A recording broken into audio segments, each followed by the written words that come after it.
अब यम का पास ही दंड देगा इसे।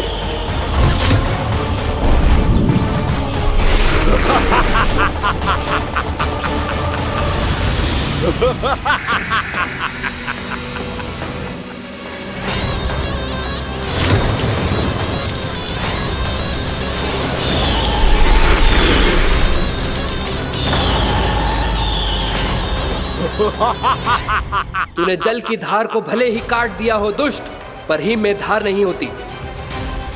अब मेरी हिम शक्ति तुझे जमा कर नष्ट कर देगी।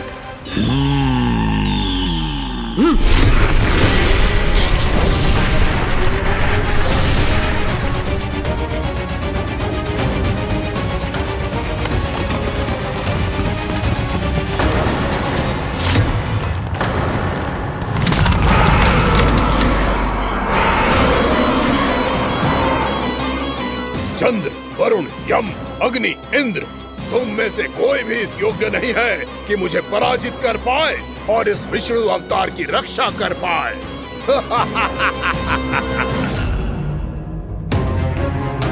इस असुर को देवता कुछ ना बिगाड़ पा रहे हैं। अब क्या होगा खाना का? बकासुर, मैं अपनी किरणों की ताप से तुझे छलनी छलनी कर दूंगा।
पुत्र कार्तिकेय, इस असुर के उदर को फाड़कर अपने पिता के सखा श्री कृष्ण को मुक्त कराओ पुत्र।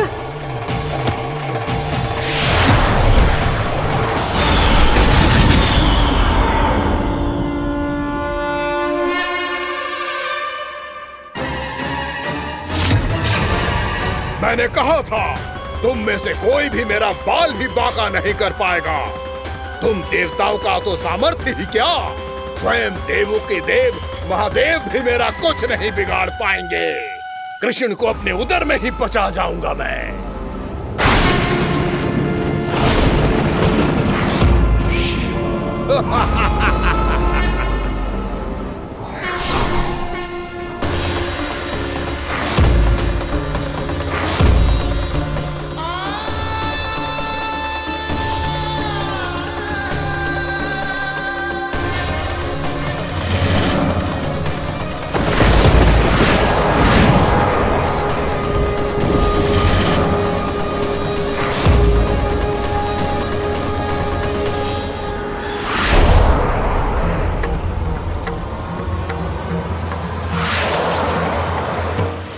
शिव शंकर का त्रिशूल है। एक ही बार में इस असुर का प्राण ले लेगा ये। हाँ, महादेव का त्रिशूल।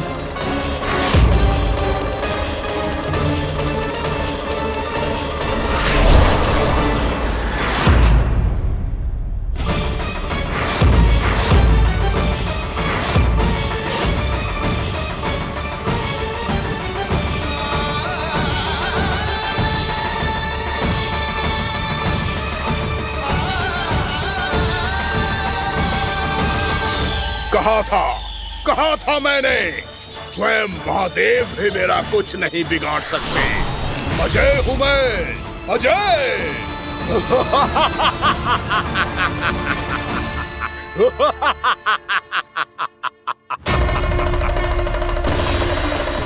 प्रभु, आपके त्रिशूल की महिमा तो अपरंपार है, तो फिर ये ठहर क्यों गया? आपने अपने त्रिशूल को वापस क्यों ले लिया महादेव? इस दुष्ट का संहार क्यों नहीं किया? क्योंकि इसकी मृत्यु मेरे हाथों नहीं, मेरे सखा नारायण के अवतार श्री कृष्ण के हाथों ही होगी, और यही विधि का विधान है। पर पिताजी, श्री कृष्ण तो इस असुर के उदर में फंसे हुए हैं, हम उन्हें मुक्त कैसे कराएंगे? ये उन्हें स्वयं ही मुक्त करेगा पुत्र। श्री कृष्ण अपने अपमान से क्रोधित नहीं होते, पर अपने भक्तों का अपमान वो क्षण भर भी सहन नहीं कर पाते।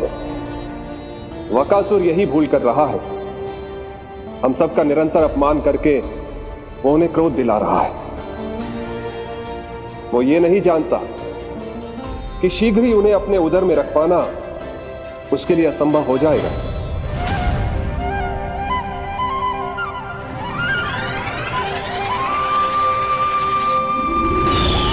क्या हुआ महादेव? पराजित होकर भी मुस्कुरा रहे हैं।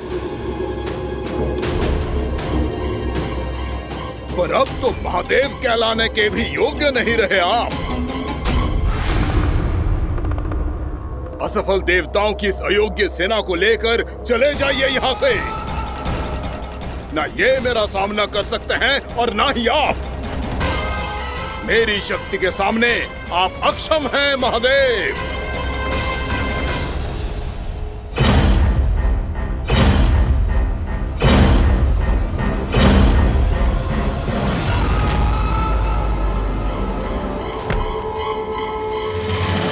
सुधा, जिस दुष्ट ने मेरे लल्ला को निगलो है ना, भीतर से जलेगो, छटपटाएगो, पीड़ा से कराएगो। जिस दुष्ट ने मेरे लल्ला को निगलो है ना, भीतर से जलेगो, छटपटाएगो, पीड़ा से कराएगो। ये क्या हो रहा है मुझे?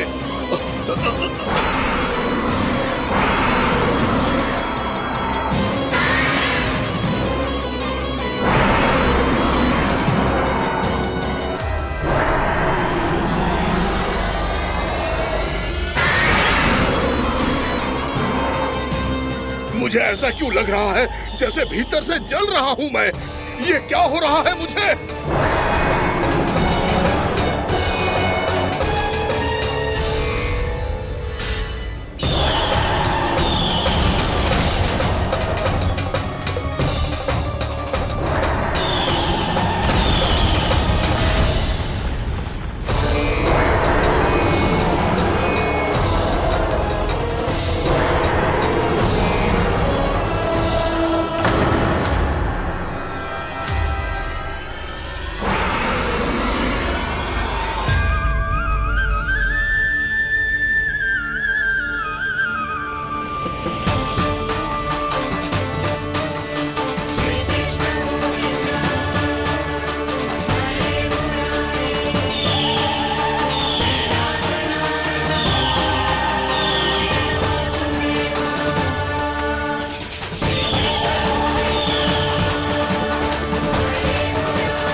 हे प्रभु, मैंने ऐसे कौन से कुकर्म किए थे कि मुझे ऐसी मृत्यु प्राप्त हुई?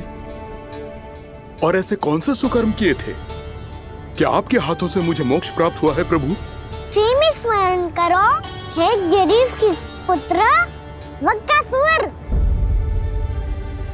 स्मरण करो, कैसे अपने पिता की तरह अभिमान से भरे हुए थे तुम।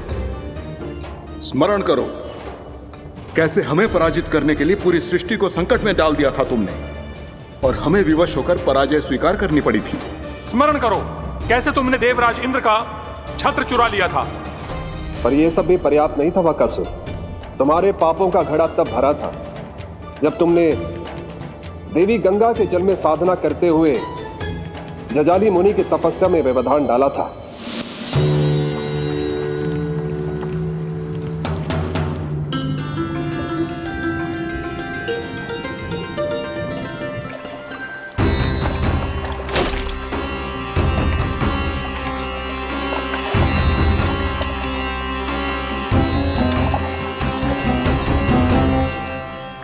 रुक क्यों गए चालक? नौका को आगे की ओर ले चलो। आगे बढ़ना उचित नहीं होगा महाराज। यहाँ से कुछ ही दूरी पर जालजली मुनि तपस्या कर रहे हैं। तो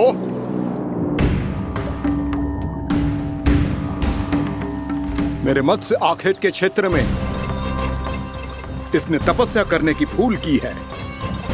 मेरे ही राज्य में मेरा कोई क्षेत्र मेरे लिए वर्जित हो, यह मुझे स्वीकार नहीं है। आपने पर्याप्त मत्स्य आखेट कर लिया है महाराज। यदि तुम इन मछलियों का आहार नहीं बनना चाहते हो, चुपचाप मेरी आज्ञा मानो। क्षमा, क्षमा महाराज।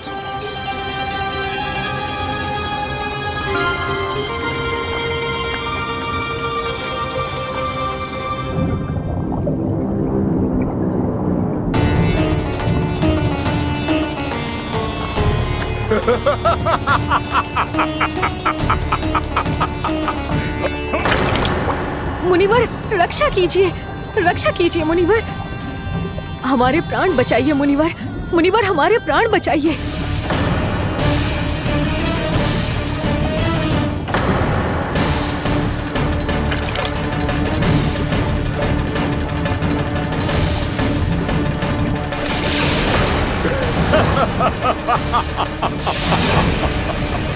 ठहर जाओ असुरराज। इन मछलियों को हानि ना पहुंचाओ। क्यों मुनि? अब मछलियां पकड़ने के लिए मुझे तुमसे आज्ञा लेनी पड़ेगी। तुमने तपस्या करने से पहले किससे आज्ञा ली थी? मां गंगा से, इस जल में रहने वाली सभी मछलियों से। इस उपकार के बदले इन सभी मछलियों को रक्षा करने का वचन दिया था। इसीलिए असुरराज, मैं शांति से कह रहा हूं, इस स्थान को अशुद्ध ना करो। चुपचाप यहां से चले जाओ, नहीं तो इसका परिणाम अच्छा नहीं होगा।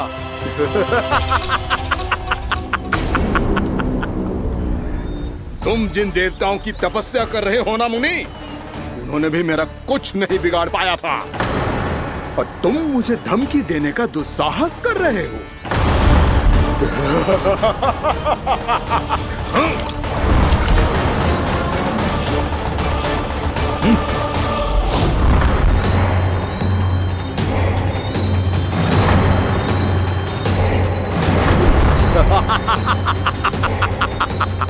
मूर्ख, विचारों से तो तू राक्षस है ही, और स्वभाव से उस बगुले की तरह है जो भूख ना होने पर भी उन निर्दोष मछलियों को आहार बनाता रहता है। इसलिए अभी इसी क्षण से तू वकुला का जीवन जिएगा। ये मेरा श्राप है, ये मेरा श्राप है।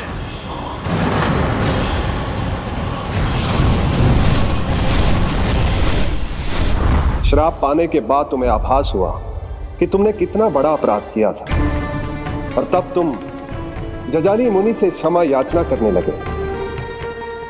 तुम्हारे अपराध बोध को जानकर मुनि श्रेष्ठ शांत हुए और उन्होंने तुम्हें वरदान दिया।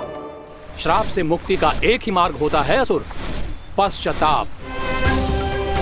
तुम्हें अपने भूल का पश्चाताप है, इसीलिए मैं तुम्हें वरदान देता हूं। तुम्हें मेरे श्राप से मुक्ति अवश्य मिलेगी। स्वयं प्रभु श्री नारायण के अवतार इस बगुले के देह के बंधन से तुम्हें मुक्त करेंगे।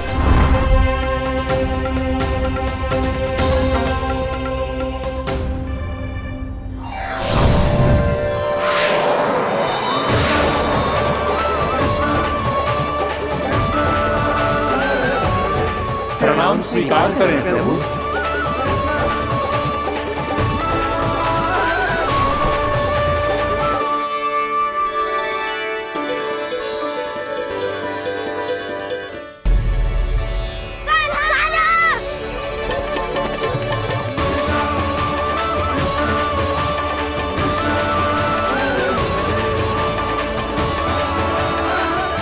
मुझे ना बताओ कि तुम सबने क्या देखो है, चाहे जो देखो है, बस मैया से कछु मत ही बताना। कान्हा!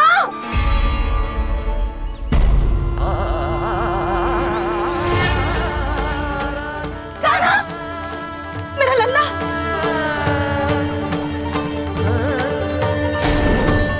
भानु बता रहा था तुझे कोई असुर पंछी निकल गया था। हाँ?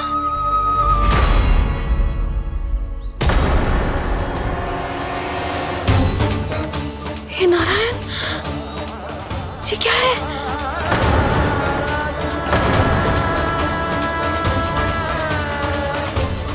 ये सब कैसे हुआ लल्ला? हाँ? कोई बताएगा मुझे ये क्या है?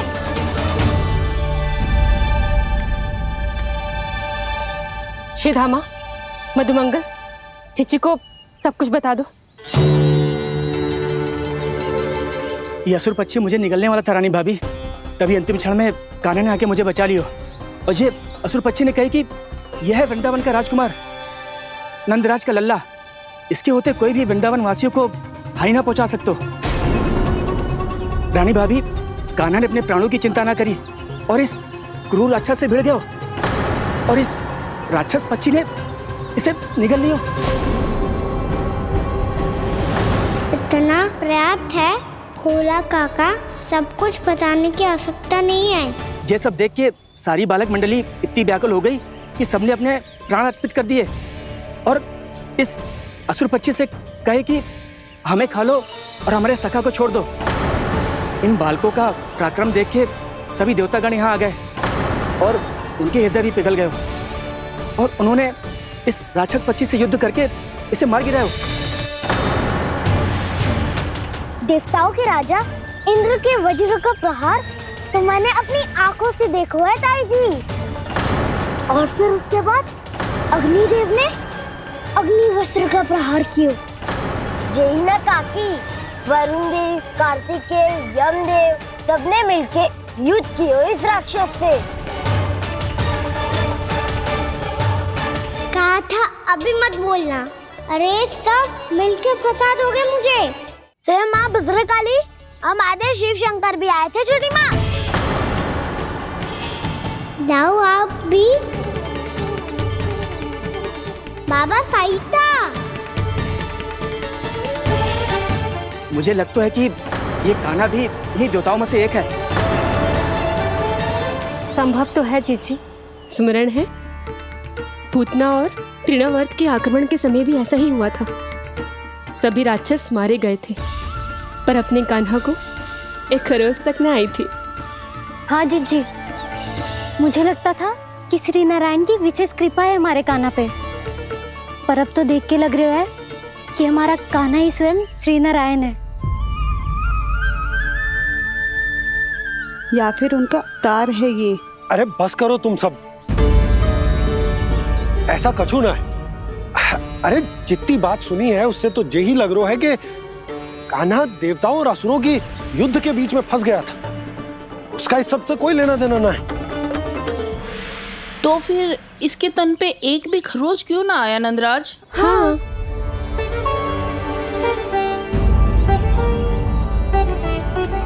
है काकी, खरच तो है। दिखा लल्ला। भैया बात पीड़ा आ रही है, कुछ करो ना। चिकोपिया भी ना अति करती है। श्री नारायण का अवतार हो तो इतनी तनिक सी खरोच पे ऐसे रो तो क्या? बस बहुत होगा। अब तो तुम सबने सीमा ही पार कर दी है। कभी से श्री नारायण बुलाते हो, कभी श्री नारायण का अवतार। तनिक कछु हो ना जाता है कि तुम सब कहानियां बुनने लगती हो। जे बस साधारण सा बालक है, मेरा लल्ला है जे, इसे भगवान मत ही बनाओ।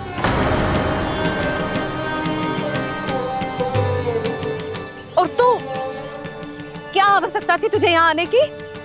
हाँ, वो भी मुझे बिना बताए। मेरे साथ छल करके आए हो तू। अब तू घर चल, ऐसा दंड दूंगी ना कि मैया बहुत पीड़ा हो रही है। मैया बहुत पीड़ा हो रही है मैया। हाँ नन्ना, तू घर चल, मैं तुझे औषधि लगा दूंगी। हल्दी का लेप लगाऊंगी ना, झट से ठीक हो जाएगा। चल चल।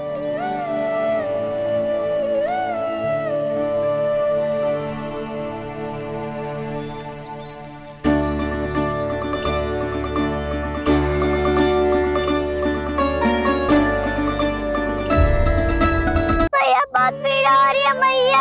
हाँ नन्ना, तू घर चल, मैं तुझे औषधि लगा दूंगी। हल्दी का लेप लगाऊंगी ना, झट से ठीक हो जाएगा। चल चल।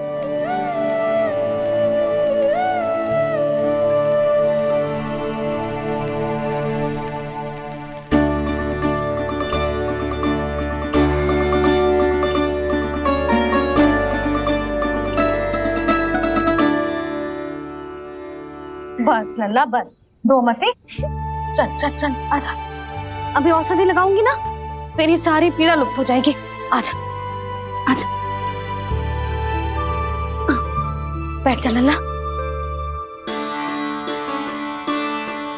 अभी आई मैं। हाँ,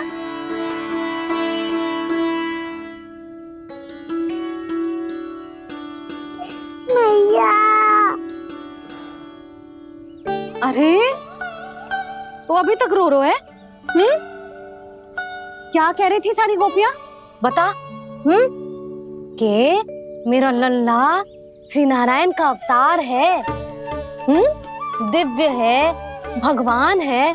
और जो भगवान इतनी छोटी सी चोट पे रोते हैं क्या? इतनी तो लगी भी ना है तुझे, जितना तो तू आ ऊ कर रो है।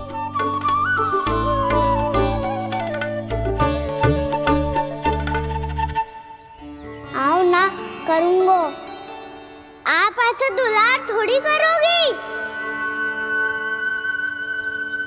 ओहो, वृंदावन का गौपालक जो इतनी छोटी सी चोट पे रोता है ना,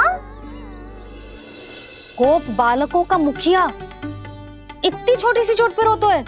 मेरा लल्ला तो सबसे शक्तिशाली है, जो इतनी छोटी सी चोट तो क्या बड़े बड़े राक्षसों से भी ना घबराता है।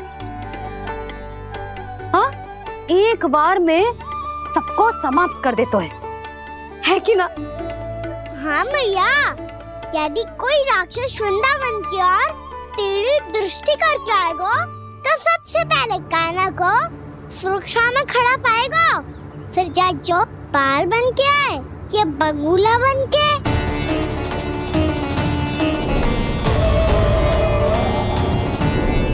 ना लल्ला, सोचो भी मती। वृंदावन की सुरक्षा करना तेरा दायित्व ना है। तुझे और कोई संकट का सामना करने की आवश्यकता ना है। अभी तो मेरी पीड़िता का हरण कर रही थी, अचानक से क्या हो गया मैया को? कोई आवश्यकता ना है तुझे ऐसे संकटों का सामना करने की। आने दे आज तेरे बाबा को, सीधा सीधा बोल दूंगी। बहुत हो गए उनके तर्क वितर्क। मेरा फूल सा लल्ला वन में अकेले गौचारण के लिए ना जाए को।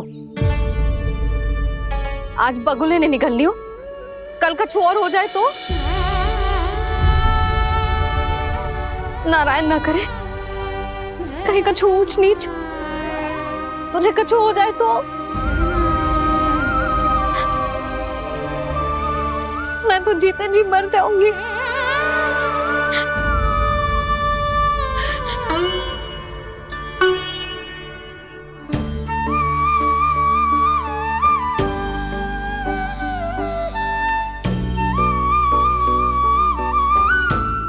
लल्ला की वीर मैया इतनी से बात तो रोती है क्या? क्या करूं कान्हा, तुझे ऐसे बार बार संकट के मुंह में जाते हुए ना देख सकती मैं। तो फिर मैया मैं वचन देता हूँ, आज के बाद मैं गौचारण के लिए तभी जाऊंगा जब आप आज्ञा दोगी। पक्का? छल ना करेगा ना मेरे साथ? मैंने कब छल करो मैया? अच्छा ठीक है, ना करूँ छल।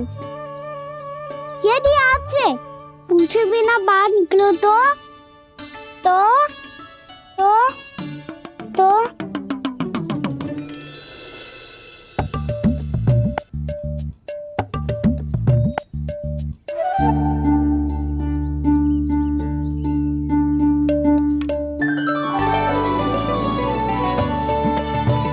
ये रही आपकी छड़ी और ये रही मेरी पीठ। ठीक, बिना तापर तोड़। ठीक है, जब तूने अपना दंड निर्धारित कर ही लियो है तो सोच ले, अब अगर तूने मेरी बात ना मानी तो तोड़ तोड़ छड़ी पड़ेगी, समझ आई?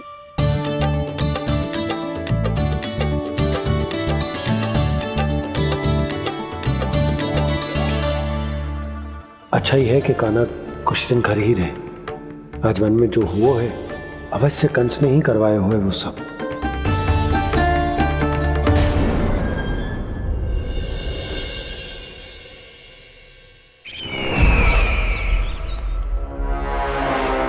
आपका ये धनुष तो सबसे अधिक शक्तिशाली था महाराज, ये कैसे टूट गया?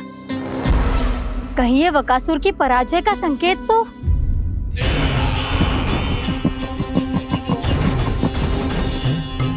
प्राप्ति, लगता है तुम्हें शुभ समाचार मिला नहीं। उस बकासुर ने उस विष्णु अवतार को जीवित ही निगल लिया है। अरे अब तक तो उस नन्हे से बालक को पचा भी चुका होगा वो। उसके तन में रक्त बनकर वो विष्णु अवतार और उसकी शक्तियां दौड़ रही होंगी। क्षमा कीजिए महाराज। क्षमा कीजिए, इस अशुभ से मुख से शुभ समाचार आने दो। माथे के बल को ढीला करो, चेहरे पर मुस्कान लाओ और कहो, महाराज, वृंदावन में मातम फैल चुका है। मैं ऐसा ही करता महाराज, यदि सूचना सत्य होती तो।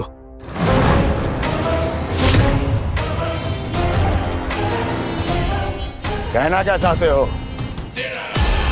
एक क्षण में सूचना उगलो, अन्यथा मेरा योद्धा बकासुर विष्णु अवतार की तरह तुम्हें भी जीवित निकल जाएगा। आने दो। बकासुर मारा गया महाराज, बकासुर मारा गया महाराज, बकासुर मारा गया। बकासुर मर चुका है? असंभव। असंभव। बकासुर ने उस बालक को निगल तो लिया था, पर उसकी सुरक्षा करने के लिए सभी देवता वहां प्रकट हो गए, पर फिर भी कोई बकासुर का सामना नहीं कर पाया।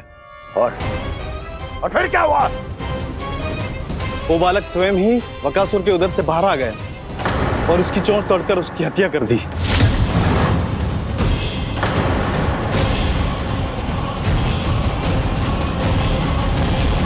वन में बकासुर की चोंच टूट गई और यहाँ आपका ये धनुष।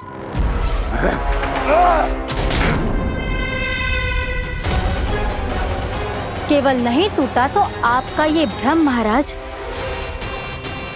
क्षमा कीजिएगा महाराज, आपका भ्रम टूटना आवश्यक है। आवश्यक है आपको यह आभास होना कि उस विष्णु अवतार को पराजित करने के लिए आपके साधारण योद्धाओं में वो सामर्थ्य नहीं है। वत्सासुर, पूतना, तृणावर्त, बकासुर, ये सब साधारण नहीं थे प्राप्ति, साधारण नहीं थे। फिर तो ये और भी अधिक चिंता का विषय है महाराज, क्योंकि इसका अर्थ तो यही हुआ कि वो विष्णु अवतार कुछ अधिक ही असाधारण है और उसका सामना करने के लिए और उसे मिट्टी में मिलाने के लिए आपको एक ऐसे अस्त्र की आवश्यकता है जो उसके सामने ना झुके और ना ही टूटे।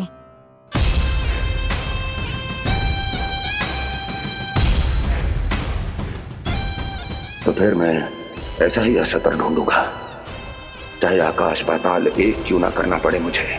10 दिशाएं 14 भुवन क्यों ना नापने पड़े मुझे, मैं उस असतर को अवश्य ढूंढ निकालूंगा जो उस विष्णु अवतार के प्राणों की डोरी इस धनुष की तरह तोड़ सके।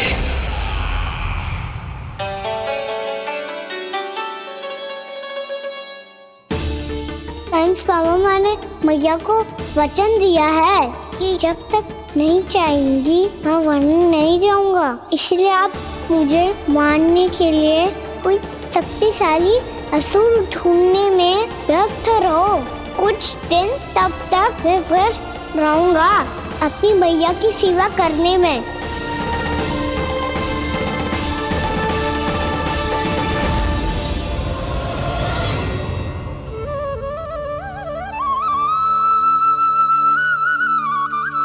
लो मैया, तुलसी जी को चढ़ाने के लिए जल।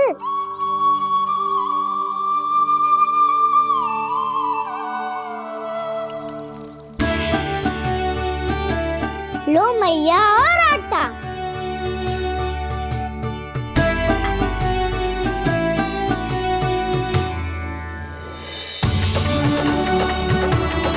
लो मैया, बेलन।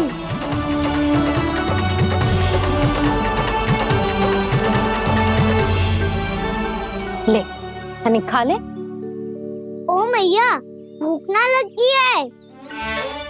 बिना भूख के खाने से क्या लाभ? और तेरा जब पेट तो कह रहा है कि उसे भोजन चाहिए, और लाभ कैसे ना लल्ला? भोजन का लाभ है ना, तन को पोषण मिलेगो, स्वास्थ्य बनेगो, जे तेरी भुजाओं में शक्ति आ जाएगी ताऊ के जैसी, ताऊ से भी अधिक। तेरे जे केस भी लंबे हो जाएंगे। सच्ची मैया? सच्ची। माप के देख लियो नित्य दिन। तनिक खा।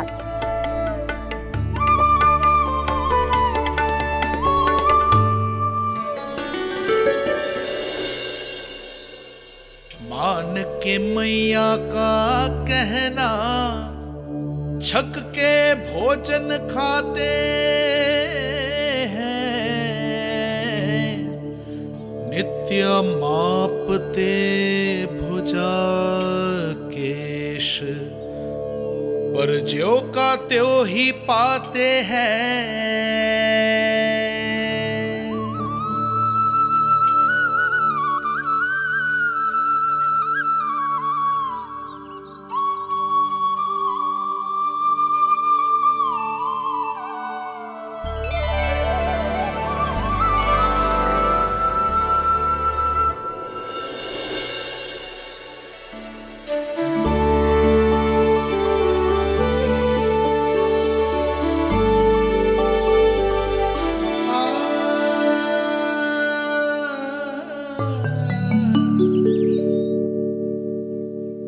ले लल्ला, फल खा ले।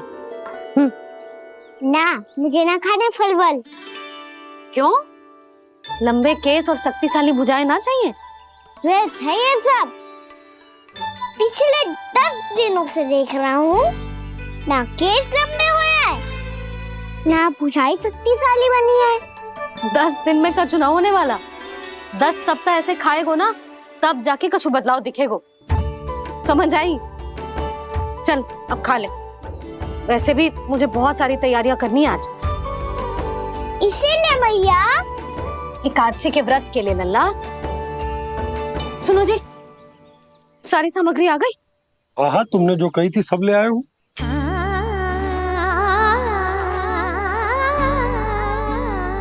इसमें नारियल तो है ही ना, उसके बिना मैं एकादशी की पूजा कैसे करूंगी? यशोदा, मैंने भोला से कह दिया, वो लेकर आते ही होगा। घबराओ मत। कैसे ना घबराओ जी, आपको पता है ना एकादशी का व्रत मेरे लिए कितना महत्वपूर्ण है। पता है। अरे इसमें तो दिए भी ना है। दिए ना है? अब मैं अभी लेकर आता हूँ। आप रहने दो, मैं ही लेके आती हूँ। भक्त भोला राम के यहाँ से है। भक्त भोला राम? मेरा अर्थ है कुमार भोला यहाँ के यहाँ से। हाँ हाँ, वो ही।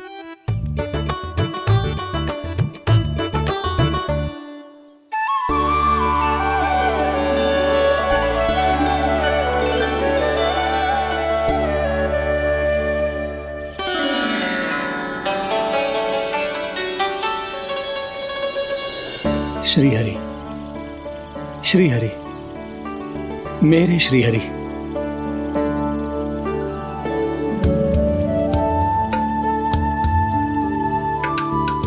मेरे श्री हरि।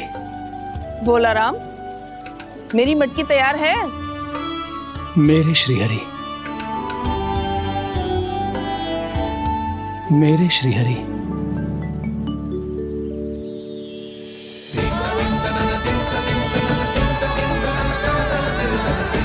भोला राम,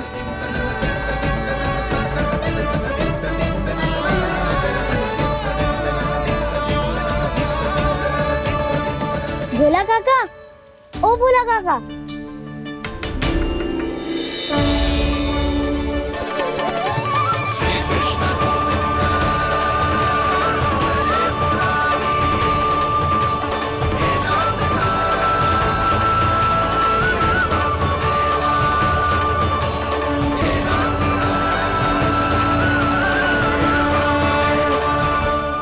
अरे श्री हरि प्रसन्न हो गए।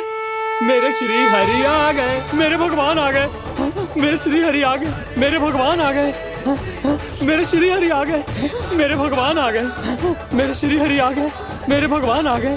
मेरे भगवान आ गए, मेरे घर मेरे भगवान आ गए।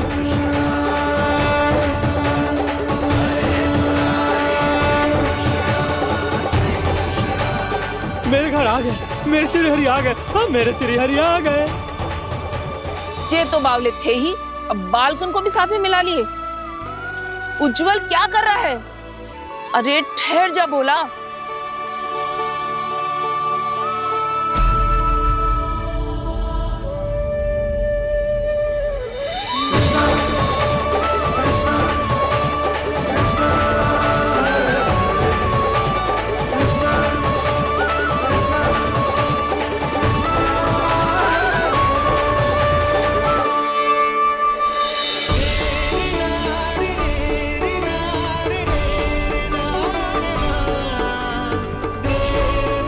प्रेम से बुलाओ, आएंगे हरि भी।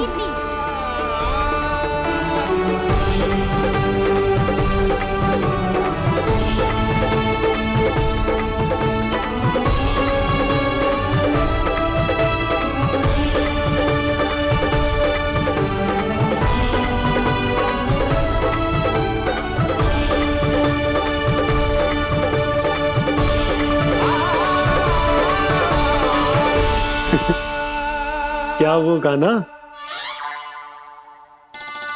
किसकी धुन में झूम रहा तू?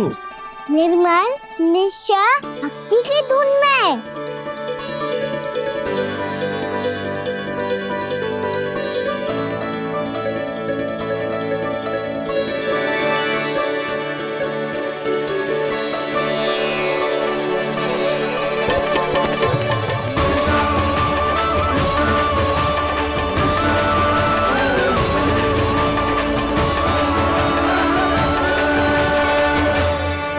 अरे क्या हो गया इन्हें? बावले हो गए हैं क्या? ठहरो, कोई आवश्यकता ना है ऐसे बावलों की तरह नाचने की।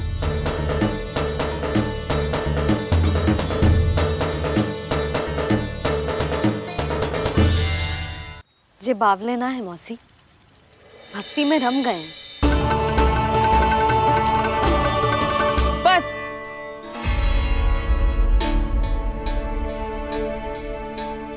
हम सब कब से खड़े हैं यहाँ, पर तुम्हें कुछ ध्यान ही रहा है।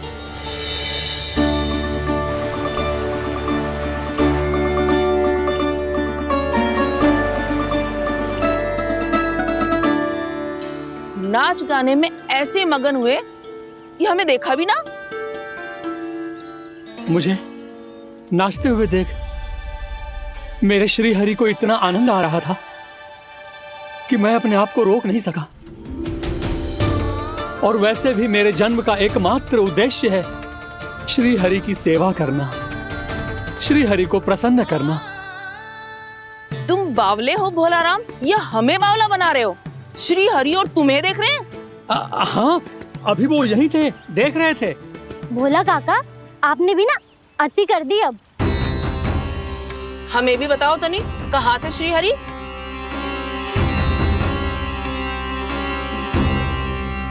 ना जाने अपना उपहास करवाने में क्या आनंद आता है इन्हें। देखो, अब तुम सच मानो या झूठ, लेकिन हमरे श्रीहरि यहीं थे, इसी चाक पर अभी। हाँ, लो सुन लो इस मूर्ख की बात। श्री हरि को और कोई स्थान ना मिलो जो इसके मिट्टी के चाक पे आकर बैठेंगे। श्री हरि को और कोई स्थान ना मिलो जो इसके मिट्टी के चाक पे आकर बैठेंगे। श्री हरि को और कोई स्थान ना मिलो जो इसके मिट्टी के चाक पे आकर बैठेंगे। जैसी मैया भैंसो ही लल्ला, दोनों का कुछ पता ही ना चलतो, कब किस बात पर प्रसन्न हो जाए और किस बात पर रुष्ट। अरे मैं भला असत्य क्यों बोलूंगा? अभी अभी यही थे श्रीहरि। हाँ,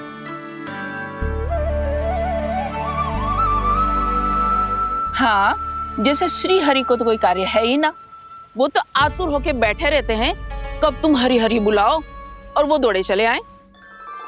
भगवान तो भक्तों के पास आने के लिए सदैव आतुर रहते हैं, बल्कि सत्य तो यह है कि भक्तों के मन में ही निवास करते हैं भगवान।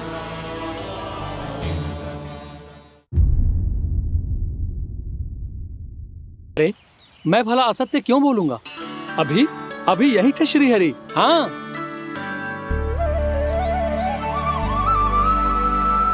हाँ, जैसे श्री हरि को तो कोई कार्य है ही ना, वो तो आतुर होके बैठे रहते हैं कब तुम हरि हरि बुलाओ और वो दौड़े चले आए। भगवान तो भक्तों के पास आने के लिए सदैव आतुर रहते हैं, बल्कि सत्य तो यह है कि भक्तों के मन में ही निवास करते हैं भगवान। भगवान तो भक्त के पास आने के लिए सदैव ही आतुर रहते हैं शंकरी मौसी। बल्कि सच्ची बात तो ये है कि भगवान हमारे मन में ही निवास करते हैं। कम से कम तू तो इसे बढ़ावा मत दे जशोदा। जब देखो जब हरि नाम की रट लगाए रहते है। हरि बोलते बोलते ऐसो बावलो होता है कि सारा कार्य भूल जाता है। 2 दिन से अपनी मटकी के लिए चक्कर काट रही हूँ। अभी तो एक चक्कर और लगाना होगा आपको। आपकी मटकी तैयार हो गई है, अभी लाता हूँ।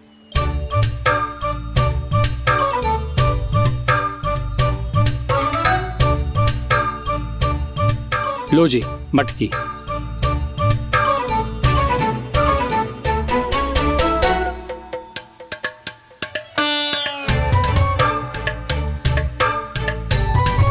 इस कच्चे मटके का क्या करूं मैं? हाँ? पर इसे तो मैंने भट्टी में पकाया था। अब तू ही देख ले कितना ध्यान रहता है इस कार्य पे। और कह तो है कि श्री हरि आते हैं इससे मिलने। हाँ, आते हैं और आगे भी आएंगे हमारे श्रीहरि हमसे मिलने। और आके मोक्ष देंगे, है ना? मांगूंगा तो मोक्ष भी दे देंगे, मांगूंगा तो मोक्ष भी दे देंगे, मांगूंगा तो मोक्ष भी दे देंगे। अभी तो ये बता कि तू मुझे मेरी मटकी कब देगो? और मेरी मांग कब पूरी करोगे भोला राम जी? मेरो घड़ा मेरे दिए तो तैयार है ना? कल एकादशी की पूजा और व्रत के लिए। एकादशी का व्रत? हाँ, एकादशी का व्रत। इसे करने से श्री हरि बहुत प्रसन्न होते हैं। अच्छा, फिर तो अभी लाया।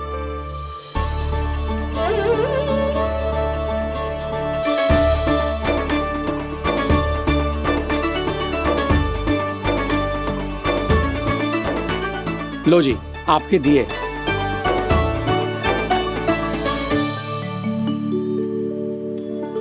और जो हमने मांगा है वो?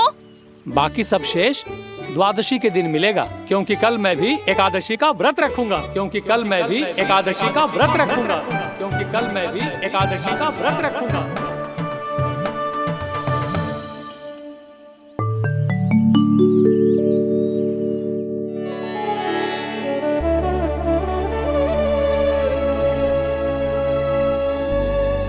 जानकी, फूलों का प्रबंध हुआ कि ना? हाँ भाभी, जे रहे। सदैव विलंब कराती है। पर भाभी इस बार तो फूल समय से ही लाई थी। क्या हुआ जशोदा?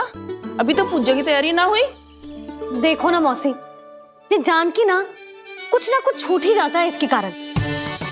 एकादशी की पूजा और व्रत आते ही जसोदा भाभी इतनी वग्र हो जाती है। ऐसो क्या होगा इस पूजा में?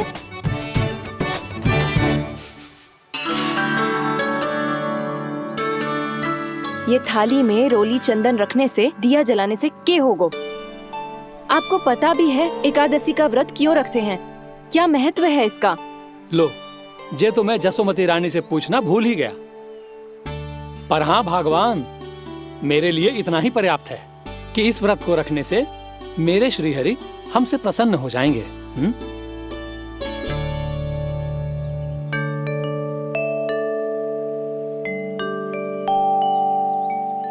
नारायण ही जाने ऐसे कैसे पूजा करते हैं जे श्री हरि की एक मूर्ति तक ना है इनके पास।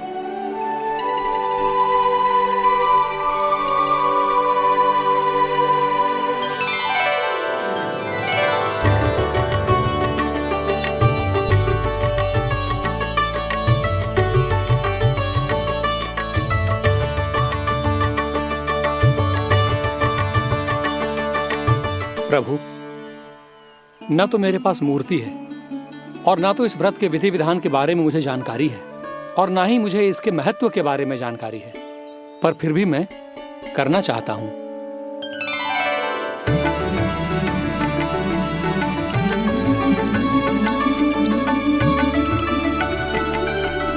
इसीलिए मैं दृढ़ संकल्प लेता हूं,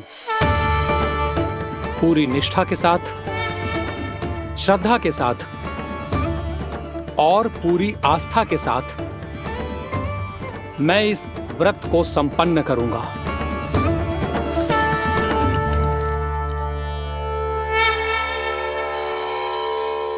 हम संकल्प लेते हैं कि एकादशी के व्रत को पूरी निष्ठा के साथ संपन्न करेंगे।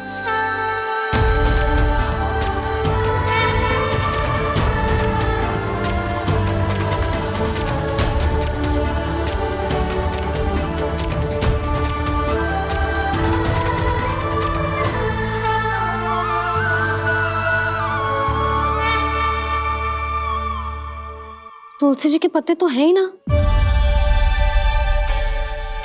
श्री नारायण को तुलसी जी के पत्ते के बिना भोग ना चढ़तो है। जानकी, तुलसी के पत्ते कहाँ हैं? भाभी, मैं तो कब से यही पूछना चाह रही थी कि तुलसी के पत्ते लाऊं क्या, पर आप तो व्यस्त थी ना। तुझे कितनी बार समझाओ है ना, यदि तेरे कछु करने से किसी और की कोई हानि ना हो रही हो या किसी के अच्छे कार्य में सहायता हो रही हो तो मुझसे आज्ञा लेने की आवश्यकता ना है। समझ गई भाभी, आगे से जाना उनको। ले अभी लेकर आती हूँ।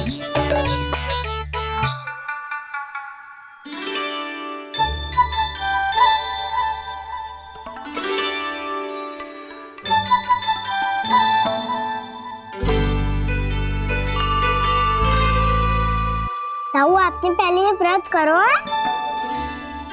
आपको इसका महत्व पता है? भाभी चलो। जानकी, तुमने ये व्रत करो है? फिर तुमको इसका महत्व पता है? सुमति जी, आपको पता है इसका महत्व? कान्हा, क्यों तंग कर रहे हो सबको? मैया, सबने करो ये व्रत, मुझे भी करना है।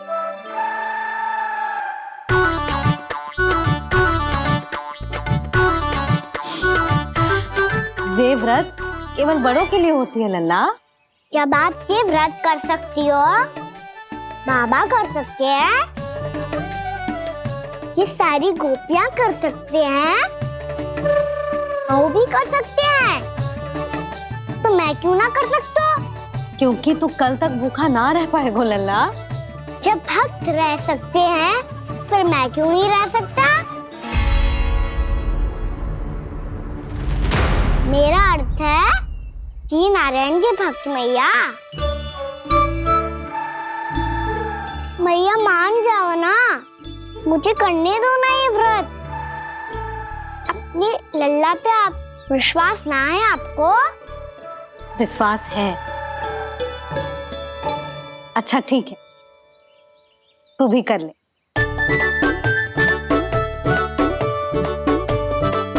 पर मैया व्रत की कथा तो सुनाओ, मैं तो अबध हूँ ना। मुझे कैसा पता चलेगा कि ये व्रत करते क्यों हैं?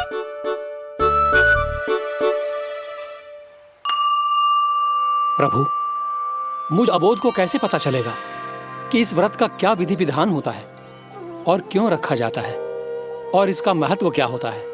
मुझे तो आप ही बता सकते हैं प्रभु। जब व्रत कर रहे हैं तब उसका महत्व भी पता होना चाहिए ना। बताओ ना मैया, क्यों रखते एकादशी का व्रत? इसके लिए तो तुझे एकादशी की कथा सुननी होगी। सुनेगो ना?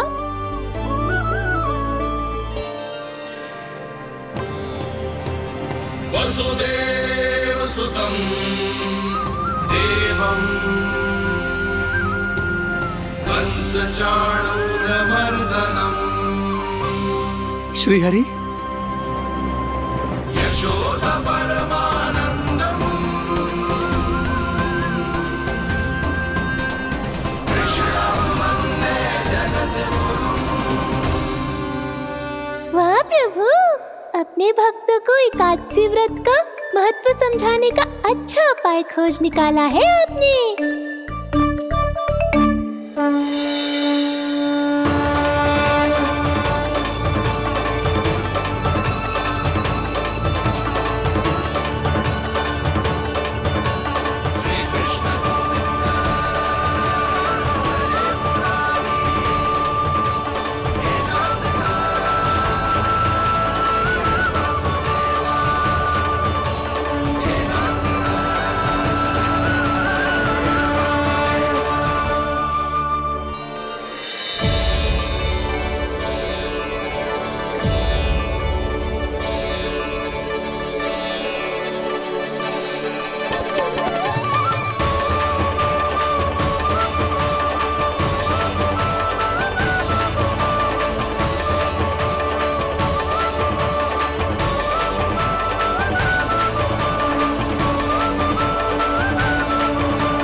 अब सब जन एकादशी के व्रत की कथा ध्यान से सुनना, तभी जे व्रत पूरा माना जाएगा। समझो लल्ला?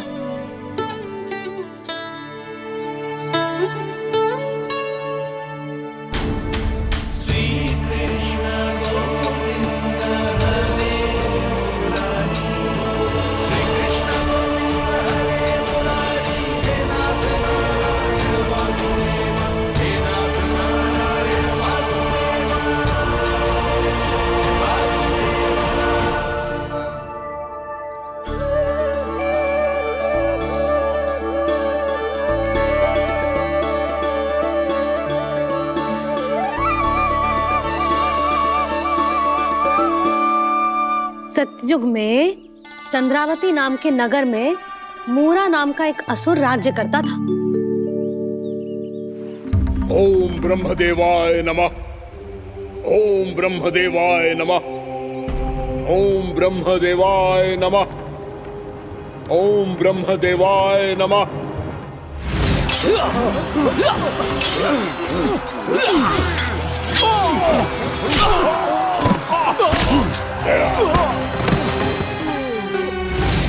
ओम ब्रह्मदेवाय नमः। ओम ब्रह्मदेवाय नमः। जब उसने देवताओं के हाथों असुरों की पराजय देखी, तब वो वरदान पाने के उद्देश्य से ब्रह्मा जी की तपस्या करने चला गया।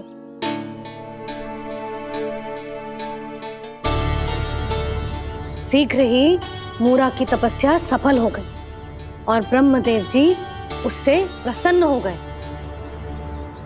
ओम ब्रह्मदेवाय नमः।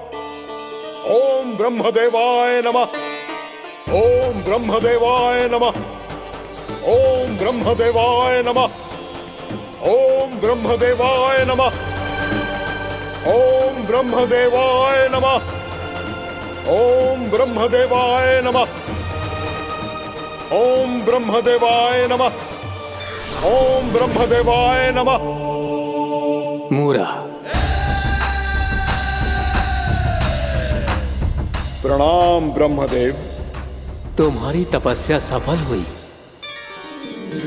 बोलो, तुम्हें क्या वर चाहिए? सृष्टि के रचयिता ब्रह्मदेव, कृपया मुझे ऐसा वरदान दीजिए जिसकी सहायता से मैं त्रिलोकी विजयी बन जाऊं और कोई देवता मुझे पराजित ना कर सके। यहां तक कि देवताओं के रक्षक, सृष्टि के संचालक भगवान श्री विष्णु के लिए भी मैं अपराजय रहूं। तथास्तु, तथास्तु, तथास्तु। प्रणाम ब्रह्मदेव।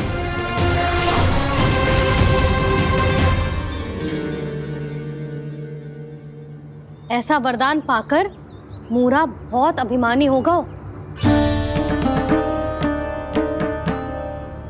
यक्षों, किन्नरों, यहाँ तक कि देवताओं को भी युद्ध के लिए ललकारने लगा, पर किसी ने भी उसकी ललकार को स्वीकार ना करो, क्योंकि सभी उसकी शक्ति से बहुत भयभीत थे और उसके सामने युद्ध किए बिना ही अपनी पराजय स्वीकार करने लगे। और फिर दंभ में आके उसने स्वर्ग लोक पर भी आक्रमण कर दिया और देवराज इंद्र तक को चुनौती दे डाली।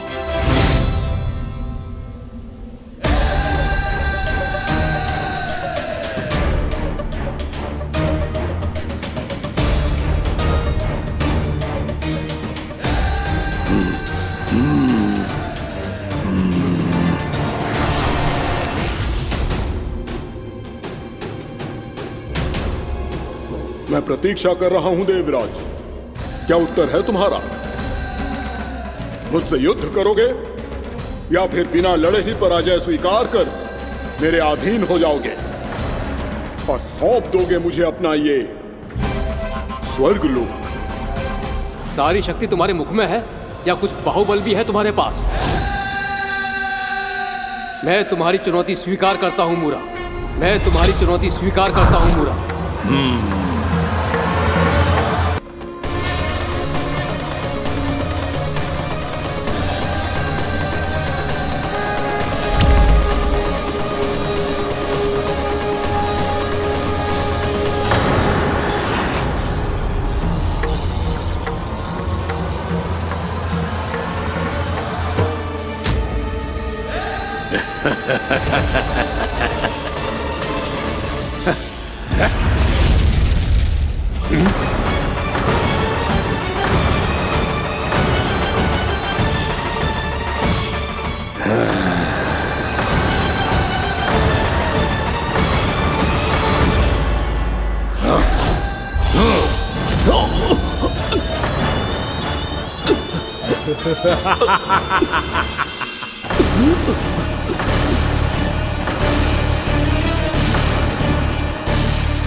खैरिए देवगण, असुर राज मूरा को ब्रह्मदेव का आशीर्वाद प्राप्त है।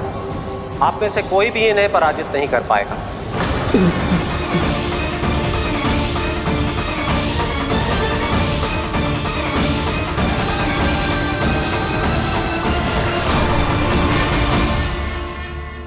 एक अवसर और देता हूं देवराज, युद्ध या अधीनता,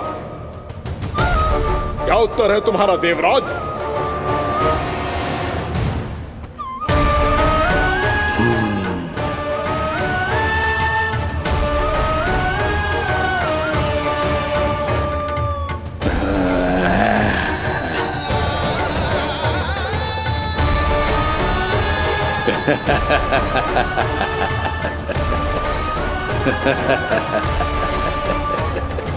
इंद्र और सभी देवताओं ने मूरा के आतंक में आके उससे भयभीत होके अपना सिंहासन छोड़ दियो। अब मूरा स्वर्ग का अधिपति बन गयो और शीघ्र ही उसने अन्य सभी असुरों को स्वर्ग में निवास करने के लिए आमंत्रित कर दियो। और इस प्रकार से वो धीरे धीरे तीनों लोकों का सम्राट बन गयो। उसे किसी ने रोका नहीं मैया? ना लल्ला, इतना साहस किसी में था ही ना। और फिर जे निश्चित करने के लिए कि भविष्य में किसी और असुर की मृत्यु ना हो, वो यमराज पे भी विजय प्राप्त करने के लिए यमलोक की ओर प्रस्थान कर दियो। वो तो अपने आप को और सभी असुरों को अमर बनाना चाहता था।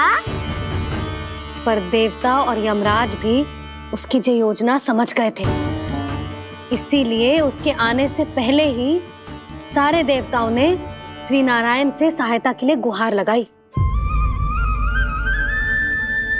अब केवल आप ही कुछ कर सकते हैं प्रभु। अभी तो मूरा केवल त्रिलोक का स्वामी है, और यदि उसने यमलोक भी जीत लिया तो वो जीवन को ही नियंत्रित नहीं करेगा प्रभु, वो मृत्यु का भी स्वामी हो जाएगा। ऐसे में पहले सृष्टि का संतुलन तो नष्ट होगा प्रभु, और फिर स्वयं सृष्टि ही नष्ट हो जाएगी। ऐसा नहीं होगा यमदेव, नियति ऐसा होने ही नहीं देगी। विधि रचेगी खेल और मैं बनूंगा माध्यम।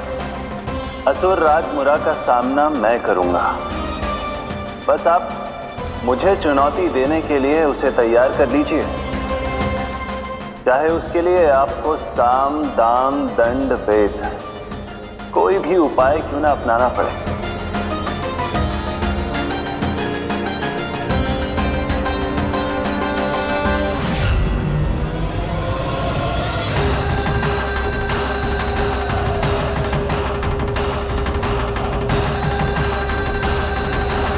आप तो मेरी प्रतीक्षा में पहले से ही खड़े हैं यमदेव।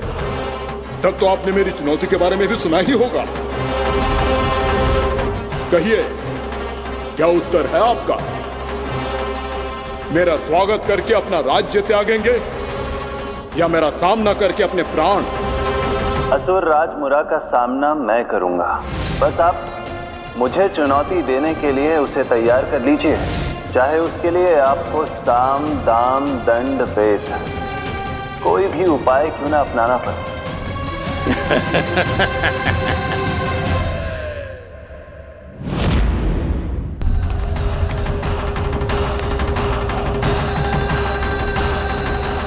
आप तो मेरी प्रतीक्षा में पहले से ही खड़े हैं यमदेव। तब तो आपने मेरी चुनौती के बारे में भी सुना ही होगा। कहिए, क्या उत्तर है आपका? मेरा स्वागत करके अपना राज्य त्यागेंगे या मेरा सामना करके अपने प्राण? हे असुर श्रेष्ठ, मैं आपकी अधीनता स्वीकार करने के लिए तैयार हूं। बस एक विनती है मेरी। शर्त को विनती का नाम देकर पहलाना चाहते हो मुझे यमराज? असुर राज मूरा के सामने शर्त रख पाओ, इतना सामर्थ्य नहीं है तुम में। इसका आभास है मुझे असुरराज, पर मैं आपकी अधीनता स्वीकार करूं इससे पहले आपको स्वामी धर्म का पालन करना होगा। मेरे पुराने स्वामी के क्रोध से मेरी रक्षा करनी होगी आपको। कौन है तुम्हारा पुराना स्वामी? भगवान श्री नारायण। और छोटी माँ मूरासुर को तो श्री नारायण से भी रक्षा का वरदान प्राप्त था ना? यही तो श्री नारायण की लीला थी बलराम। पर वो राक्षस अपने दम में जे समझ ही ना पाओ कि वो क्या भूल करने जा रहा है। अब पहुंच गो भगवान श्री नारायण को चुनौती देने के लिए।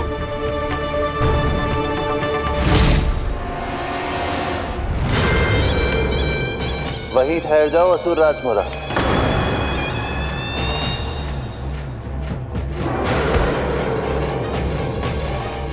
यहाँ क्यों आए? आपको पराजित करने और ये वैकुंठ जीतने, ताकि मैं यमलोक का स्वामी बन सकूं। फिर आओ, युद्ध भूमि में मेरा सामना करो।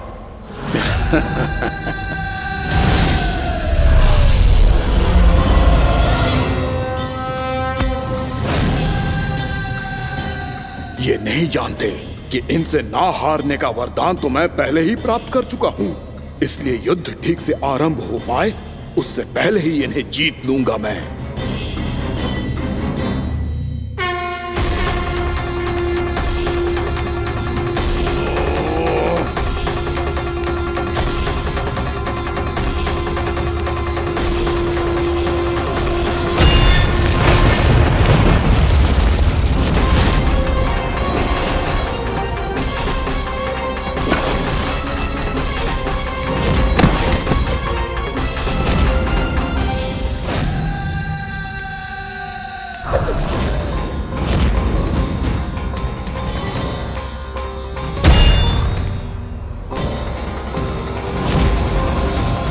और इस प्रकार ये युद्ध वर्षों वर्षों तक चलता रहो।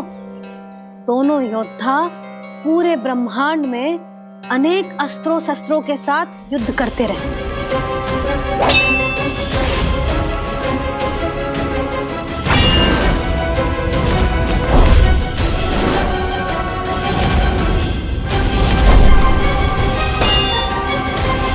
फिर क्या हुआ मैया?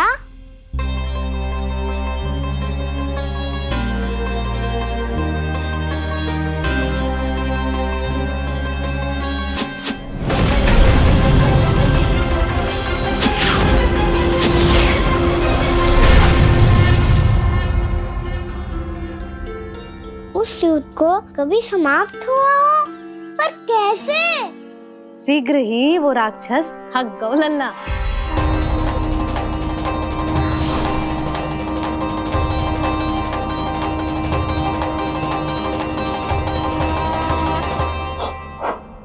खड़े खड़े देख क्या रहे हैं नारायण?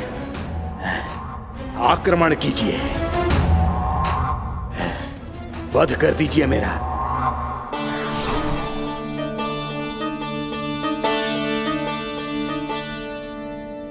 मैं तुम्हारी वीरता से प्रभावित हूं, इसीलिए इतनी थकान की स्थिति में मैं तुम जैसे वीर पर आक्रमण नहीं करूंगा। जाओ विश्राम करो। यदि फिर से युद्ध करने की इच्छा हो तो तुम्हारा स्वागत होगा।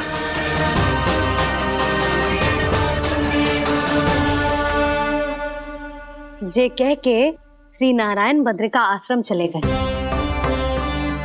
और वहां हिमवत नाम की एक कंदरा में ध्यान लगा के बैठ गए। उधर वो राक्षस विश्राम करने लगो। अनेकों दिन बीत गए और अब वो राक्षस मूरा फिर से स्वस्थ होके बलवान हो गया था। उसने अपनी सारी शक्ति फिर से प्राप्त कर ली थी। श्री नारायण ने उस पर दया करी थी, पर वो फिर से श्री नारायण को छलने को तैयार होगा।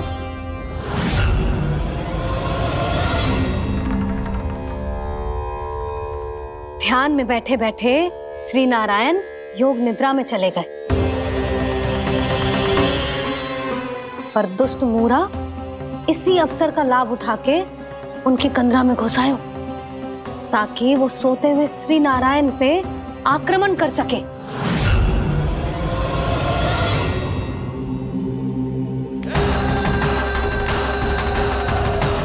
आज इस लंबे युद्ध को जीतकर अपने इस अंतिम शत्रु का भी अंत कर दूंगा मैं।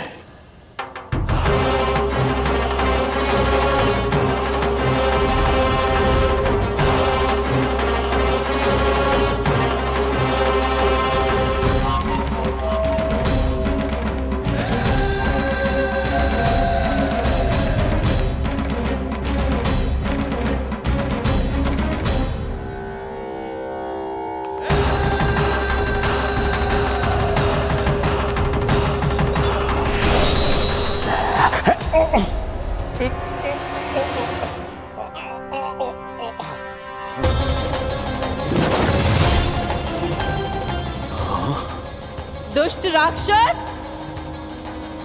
प्रभु ने तुझ पर दया की, तुझे संभलने का अवसर दिया। तू इन्हीं पर ही छल से वार करने चला है।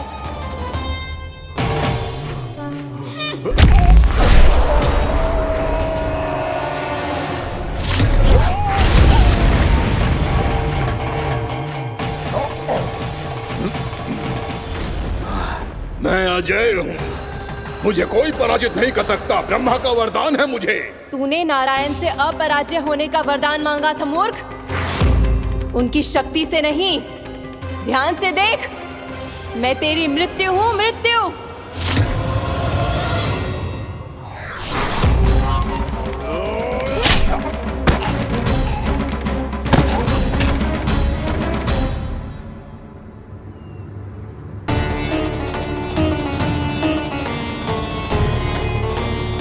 वो देवी कौन थी छोटी माँ?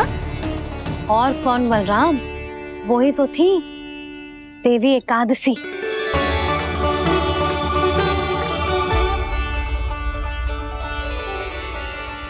मुझे क्षमा कीजिए प्रभु, आपकी आज्ञा के बिना ही युद्ध करके आपके शत्रु को मृत्यु के घाट उतार दिया। क्षमा नहीं, आपकी तो प्रशंसा होनी चाहिए देवी।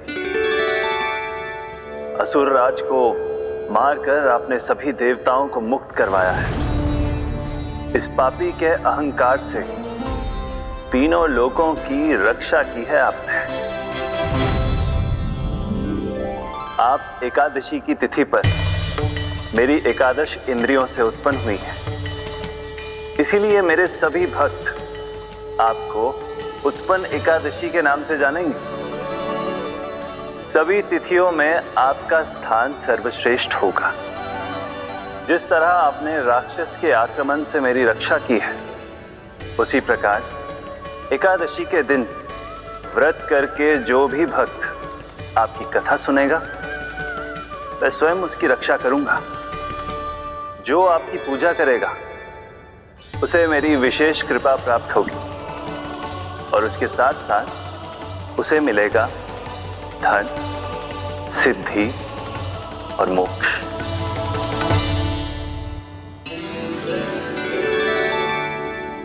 इसीलिए आज के दिन व्रत रखने का बहुत अधिक महत्व होता है।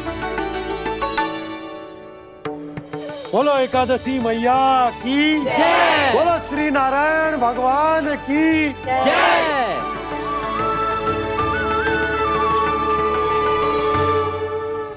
प्रभु की कृपा से एकादशी का महत्व भी पता चल गो और मेरा व्रत भी सफल हो गो। अभी नहीं भूला राम, एकादशी का व्रत पूरी तरह तभी सफल होता है जब द्वादशी के दिन उसे पूरा किया जाता है।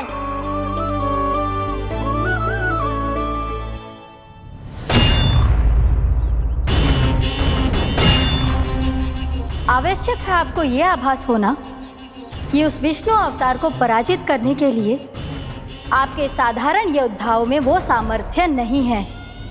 वो विष्णु अवतार कुछ अधिक ही असाधारण है।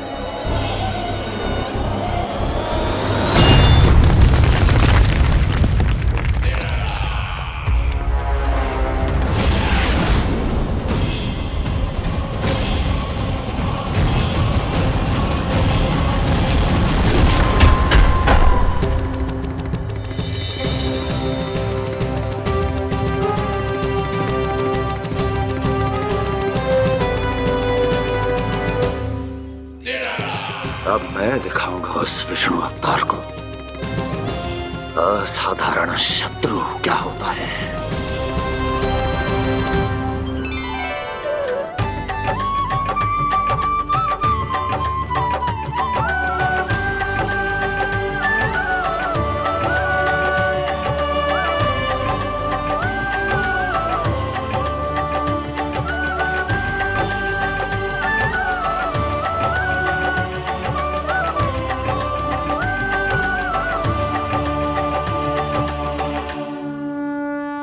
मामा अधीर हो रहे हैं, पर मैया ने मुझे अभी तक बाहर जाने की आज्ञा नहीं दी है। अभी उन्हें किसी और राक्षस को यहाँ भेजने से रोकने के लिए मुझे ही कुछ करना होगा।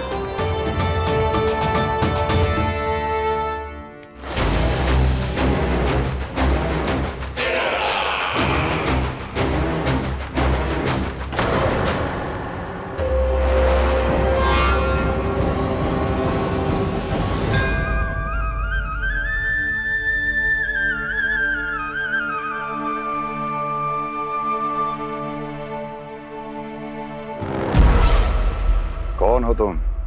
बचपन से ही मुझे मारने का सपना देख रहे हैं, सिर्फ मुझे ही नहीं पहचानते।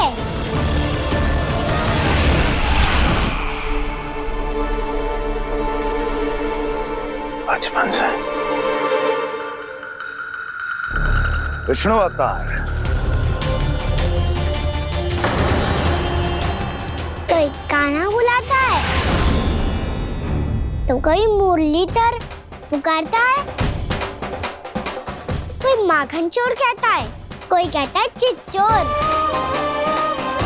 पर विष्णु अवतार इस नाम से तो बस आप ही मुझे बुलाते हो मामा जी। इतना साहस कि तू यहां आ गया है।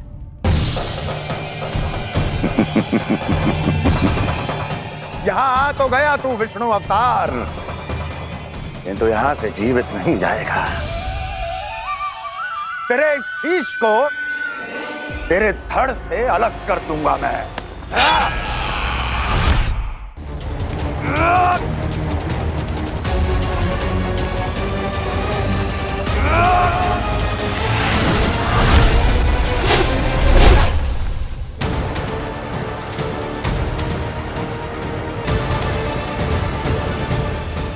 कहाँ देख रहे हो मामा जी? मैं तैयार हूँ।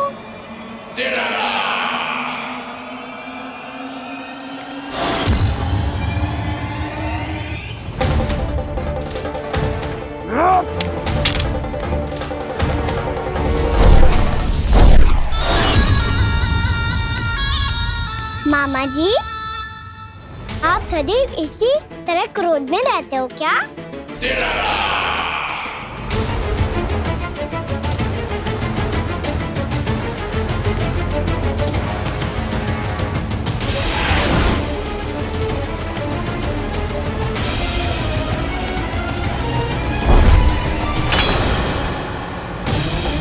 छोड़ छोड़ मेरी तलवार को। छोड़ो तो तब जब पकड़ा हूँ।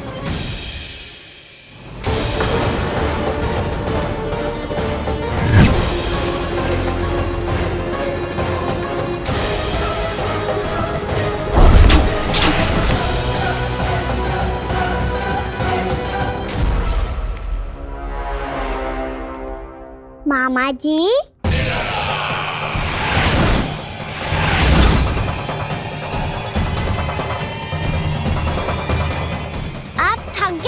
थोड़ा विश्राम कर लो।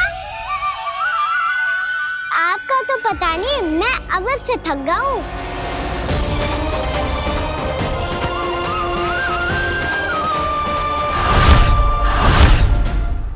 मेरे सिंहासन पर बैठने का तू साहस? अभी तो बस अभ्यास कर रहा था मामा जी। भविष्य में मुझे तो बैठना है यहाँ। आपने बल प्रयोग करके से अपने पिताजी से छीना था। मैं आपसे छीन लूंगा। जो छल और बल से लिया जाए वो अधिक समय तक टिकता नहीं है मामा जी।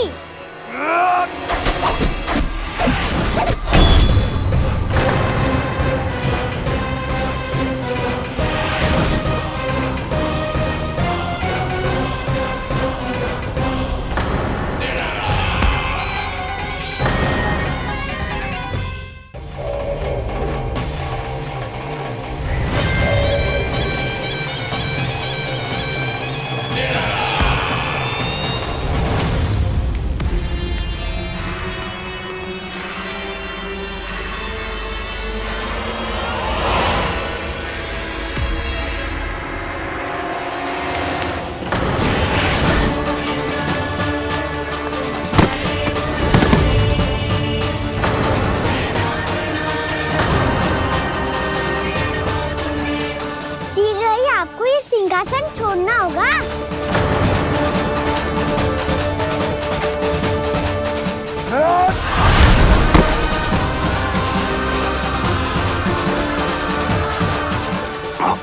वो मेरा सिंहासन छीनना चाहता। वो आ रहा है, वो आ रहा है। सैनिकों! दुर्जन, बंद कर दो सभी द्वार और झरों के, सब के सब। इसकी हर संभावना पर इतना कड़ा पहरा बिठा दो कि ना तो कोई महल के भीतर आ सके, ना तो बाहर जा सके। मुझे महल की चप्पे चप्पे की सूचना चाहिए। जाओ।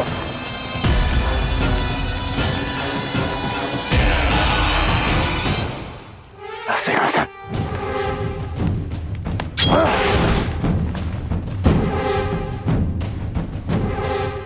अब आ, दुष्ट मायावी, ए छलिया विष्णु अवतार, मैं कंस तेरी प्रतीक्षा कर रहा हूँ। देखता हूँ मेरे सिंहासन पर कैसे बैठता है तू। मुझे तो बस कुछ समय चाहिए था, वो मिल गया। अब करते रहिए आप प्रतीक्षा।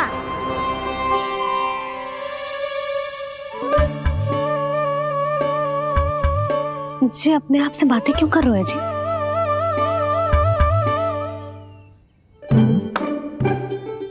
आप मुस्कुरा क्यों रहे हो? ना कचू ना। बताओ क्यों मुस्कुरा रहे हो? तुम्हीं पर गए हैं जी। जब तुम व्रत करती हो तो तुम भी ऐसा ही करती हो। इसी प्रकार भूख अधिक लगने पर अपना ध्यान भटकाने के लिए स्वयं से ही बड़बड़ाती रहती। होगा।